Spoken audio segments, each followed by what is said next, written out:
மீன ராசி நபர்களுக்கு 2024 மே மாதத்திற்கு உண்டான மாத ராசி பலன். மீன ராசி நபர்களை பொறுத்தவரை இந்த மாசத்துல ஜென்ம ராசியில, அதாவது மீன ராசியிலேயே செவ்வாயோட தொடர்பு இந்த மாதம் முழுக்கவே இருக்க போகுது. செவ்வாய் பிளஸ் ராகு காம்பினேஷன். மீன ராசி நபர்களுடைய ராசியில இருக்கக்கூடிய ராகுவுடன் செவ்வாய் இணையுது.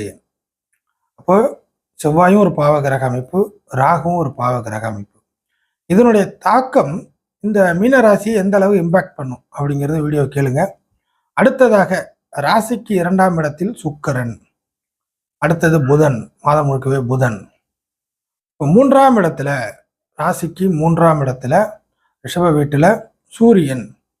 அது மட்டும் இல்லாமல் இந்த மாசத்திலேருந்து 3ஆம் இடத்திற்கு பெயர்ச்சியாக போகுது ராசிநாதன் குரு பெயர்ச்சி.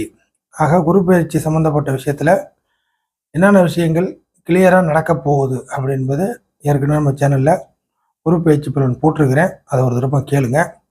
ஸோ அந்த இம்பேக்ட் தாக்கங்கள்லாம் குரு பயிற்சியின் மூலியமாக, அதாவது ராசிநாதன் உங்களுடைய பயிற்சி அப்படிங்கிறத மையப்படுத்திங்க. அந்த விஷயங்கள்லாம் கொஞ்சம் கொஞ்சமாக அனுபவிக்கிறதுக்கு தயாராகக்கூடிய சூழ்நிலைக்கு வர்றீங்க. அதே சமயம் இப்போ ஜென்ம சனி, 7.5 சனி, இந்த மாதிரி ஜென்ம ராகு, இந்த மாதிரியான ஒரு பாவ கிரக அமைப்புகளையே மீனராசி நபர்கள் அதிகமாக மாட்டிக்கொண்டு இருக்கிறீர்கள். அதிகமான கால நேரங்கள் தேவையற்ற உழைப்பில் போய் உங்களை ஒரு உருப்படாத ஒரு சூழ்நிலைக்கு பாவ கிரக அமைப்புகள் நகர்த்தி கொண்டு இருக்கிறது மீனராசி நபர்களை. ஆக இந்த நேரத்தில் இந்த குரு பயிற்சி தேவையா அப்படி என்பதுக்கான விளக்கம் சொல்லிக்கிறேன். கண்டிப்பாக தேவை. நிறைய விஷயங்கள்லேருந்து உங்களை காப்பாற்றுவதற்கு சில வழிமுறைகள், சில உதவிகள் கிடைக்கும்.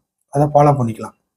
ஆக இந்த மாதத்தை பொறுத்த வரைக்கும் சூரியன் 3ஆம் இடத்துல நகரப்போகுது. அப்போ அதனை வச்சு என்ன செய்ய போறீங்க, என்ன கிடைக்கும் அப்படின்னு பார்த்தீங்கன்னாக்கா, சூரியன் இந்த ராசிக்கு நட்பு கிரகமாக இருந்தாலும் 6ஆம் அதிபதி 3ல் போகிறதுனால சில வில்லங்க பிரச்சனைகள், சில ஏற்றுக்க முடியாத பஞ்சாயத்துகள், அரசு ரீதியான சில சிக்கல்கள், அதிகார வர்க்கத்தினால சில டார்ச்சர்கள், சில விஷயங்கள் உங்களுக்கு சாதகமற்ற சில பஞ்சாயத்துகள் அப்படிங்கிறத வச்சுக்கிங்க. இன்னும் சொல்ல போனால் கூட இருந்தே சில பிரச்சனைகள்லாம் ஸ்டார்ட் பண்ண செய்யக்கூடிய நபர்கள்.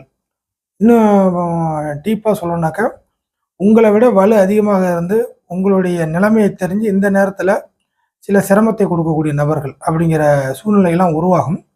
அந்த மாதிரியான தன்மைகள்லாம் மாதத்தின் பிற்பகுதியில் சமாளிக்கிற வகையில் இருக்கும். முற்பகுதியில் முடியாது. 2ஆம் இடத்துல இருக்கிறதுனால கொஞ்சம் பிரச்சனைகள் அதிகமாக தான் இருக்கும். மே மாத பிற்பகுதியில் நான் ஏற்கனவே சொன்ன இந்த விஷயத்தின் மூலியமாக, இந்த நபர்கள் மூலியமான சில மைனஸ்கள்லாம் மாதத்தின் பிற்பகுதியில் சற்று சரி செய்கிற வகையில் மாறும்.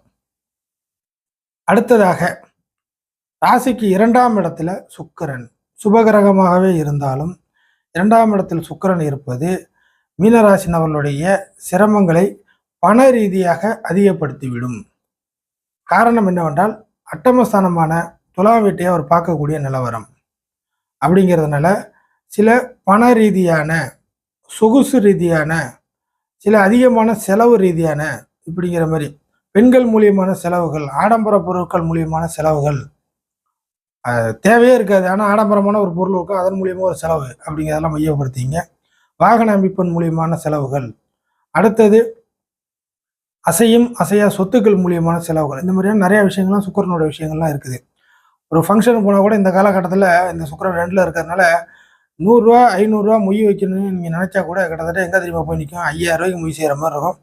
அது மீதி 4000 ரூபா நீங்கள் கடன் வாங்கி போட்டு தேவைக்கு அதிகமாக செய்கிற மாதிரியான சூழ்நிலைக்கு இந்த சுக்கிரன் உங்களை நகர்த்தும். அதுதான் எடுத்துக்காட்டாக சொல்லி வைக்கிறேன். ஸோ 2ல் சுக்கிரன் இருப்பது மற்ற ராசி நபர்களுக்கு வேணால் எப்படியோ, ஆனால் மீன ராசிக்கு அட்டமாதிபதி 2ல் இருக்கிறார். அட்டமாதிபதி எங்கே இருந்தாலும் தன்னுடைய நஷ்ட அமைப்புகளை தன்னுடைய காரகத்தின் வழியாக செய்வார். அப்போது 8ஆம் இடத்தோட ஆதிபத்தியமான நஷ்டம், திடீர் நஷ்டம் அப்படி என்பது சொகுசுத்தன்மையான விஷயங்கள், ஆடம்பரமான விஷயங்கள், செலவு ரீதியான விஷயங்கள். நீங்கள் ஏதாச்சும் வாக்குறுதி சின்ன லெவலில் விட்டால் கூட சரிதான், பெரிய லெவலில் அந்த விஷயத்தை செய்து முடிப்பதற்கான பண செலவுகள் இப்படிங்கிற மாதிரி கொஞ்சம் பெருசாக கொஞ்சம் போகும். ஸோ பண ரீதியான டைட்டு மீனராசி நபர்களுக்கு பண ரீதியான இருக்கிற பணம் கொஞ்சம் அதிகமாக வெளில போகிறதுனால இருக்கிற டைட்டு உருவாகக்கூடிய சூழ்நிலை மீனராசி நபர்களுக்கு சுக்கிரனால் உருவாகிறது. அதே சமயம் சுபகிரகமாக இருக்குது, 2ஆம் இடத்துல இருக்குது அப்படின்னு நீங்கள் கேள்வி கேட்கும் பட்சத்தில் எப்படியாக இருந்தாலும் ஒரு தொகை செலவாகும். அதே சமயம் அதிகமாக செலவாகுதா, கம்மியாக செலவாகுதா, இல்லை உங்கள் கண்ட்ரோலில் செலவாகுதா அப்படி என்பது ராசிநாதன் பயிற்சியாவது முடிவு செய்யும் அப்படிங்கிறத எடுத்துக்கலாம்.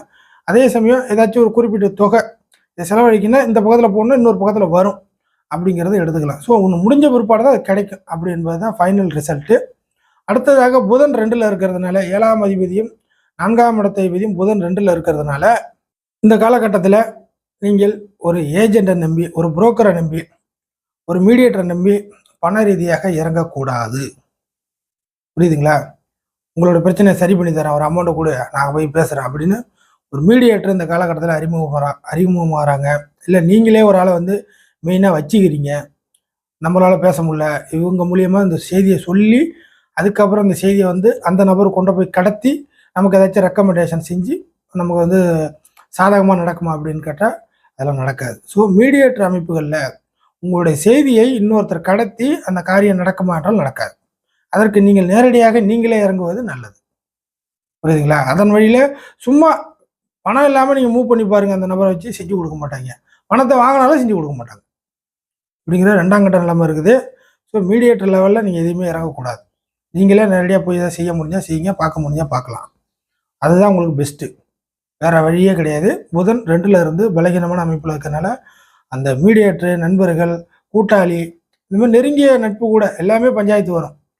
வாழ்க்கை துணை, படித்த இடத்துல இருந்து கிடைக்கக்கூடிய ஃப்ரெண்ட்ஸ், வேலை பார்க்கக்கூடிய இடத்துல இருந்து கிடைக்கக்கூடிய நபர்கள், இந்த மாதிரி எந்த இடத்துல இருந்தாலும் நீங்கள் ஒரு பொதுவாக குடும்பத்துக்குள்ள வெளியில் அக்கம் பக்கம் எப்படியா இருந்தாலும் வச்சுக்கிங்க. ஸோ மீனராசி நபர்களை பொறுத்தவரை உங்களுடைய தேவைகளுக்கு இல்லை உங்களுடைய பயம், குழப்பம், தாழ்வு மனப்பான்மை, போனால் நம்ம ஆகுமா அதை தெரிஞ்சுக்கலாம், கொஞ்சம் நோட்டம் விட்டு பார்க்கலாம், இவங்க அனுப்பி விட்டால் கரெக்டாக இருக்கும் இப்படிங்கிற மாதிரி ஏதாச்சும் உங்களுக்கு வந்து பெரிய அளவுக்கு கொஞ்சம் சக்ஸஸ் ஆகணும் அப்படிங்கிற மாதிரி சின்ன லெவலில் ஒரு 5 ரூபா 10 ரூபாய்க்கு ஏதாச்சும் நம்ம செஞ்சு பார்க்கலாம்னு சொன்னால் அதில் என்ன ஒரு பிரச்சனை வராது, அது போயிடும். கொஞ்சம் பெரிய அளவுக்கு ஏதாச்சும் செஞ்சு பார்க்கணும், நமக்கு அதை கொஞ்சம் தேவைப்படுது அப்படிங்கிற மாதிரி ஏதாச்சும் ஒரு விஷயத்த மற்றவங்கள்ட்ட சொல்லி அவர்களை நகர்த்தி அவர்கள் போய் செஞ்சு கொடுப்பாங்க. அதில் நமக்கு பெனிஃபிட் கிடைக்குன்னா அது வாய்ப்பு இல்லை அப்படிங்கிறது தெளிவாக வந்துருங்க. ஸோ வாழ்க்கை துணை, நண்பர்கள், கூட்டாளி, பார்ட்னர்ஷிப் இதன் மூலியமாலாம் மீனராசி நபர்களுக்கு இந்த காலகட்டத்தில் வாய்ப்பு இல்லை. அதனால தான் ஏற்கனவே சொல்லியிருந்தேன், வேலைக்கு போய் சேர்ற இடமோ இல்லை தொழில் பண்ண போகிறீங்களோ எப்படியா இருந்தாலும் ஒரு மீடியேட்டர், ஏஜென்ட்லாம் நம்பி பைசா ரீதியில் நீங்கள் இறங்கக்கூடாது. ஃபைனலாக இப்போ செவ்வாய் ஜென்ம ராசியில் வருது, ராகுவோட காம்பினேஷனாக இருக்குது. மாதத்தின் மையப்பகுதியில் செவ்வாய் ராகுவும் கிட்டத்தட்ட ஒரே டிகிரிங்கிற அமைப்புலாம் இணையக்கூடிய அமைப்பு இருக்குது. ஆக இந்த மே மாதம் முழுக்கவே மீனராசி நபர்களுக்கு பேக்ரவுண்ட் அமைப்பு ஒரு கடுகடுப்பாக இருக்கும். புரியுதுங்களா? அதாவது பார்த்தீங்கன்னாக்கா ஒரு டார்ச்சர் அமைப்புகள் அவரை வயதுக்கேற்ப இருந்தாலும் இந்த செவ்வாய் மீனராசி நபர்களை வேகமாக இயங்க வைக்கும், அவசர கதியில் இயங்க வைக்கும், பரபரப்பாக இயங்க வைக்கும். கோபத்தை கண்ணில் வந்து காட்டி, வாயில் காட்டி, மூக்கு வழியாக காட்டி எப்படி வேணாலும் காட்டுவீங்க. சில பேருக்கு மூக்கு புடைப்பாக இருக்கும், சில பேருக்கு கண்ணு செவக்கும், சில பேருக்கு வாய் வந்து செவந்து போய் வார்த்தை எக்கு தப்பாக வரும்.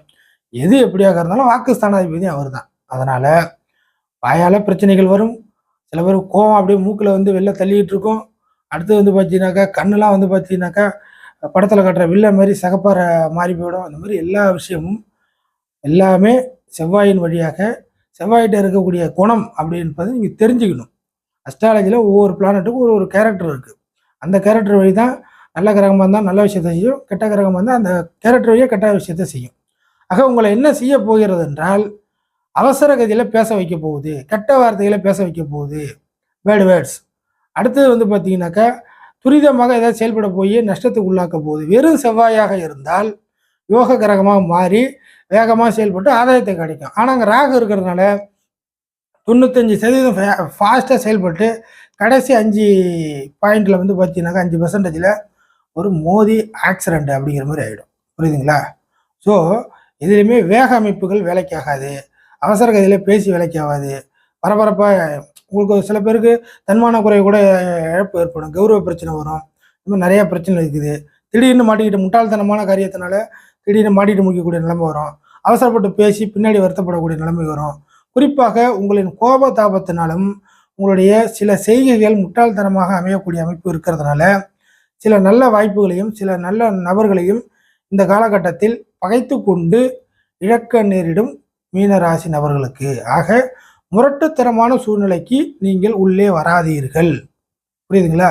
ஸோ எதையுமே பக்குவமாக தெரிஞ்ச நபர்கள்ட்ட, உங்கள் மேலே அபிப்பிராயம் உள்ள நபர்கள்ட்ட கேட்டு ஆலோசனை கேட்டு ஒரு சாந்த சுரூபமாக சில முடிவுகளை எடுங்கள். அது சௌரியமாக இருக்கும்.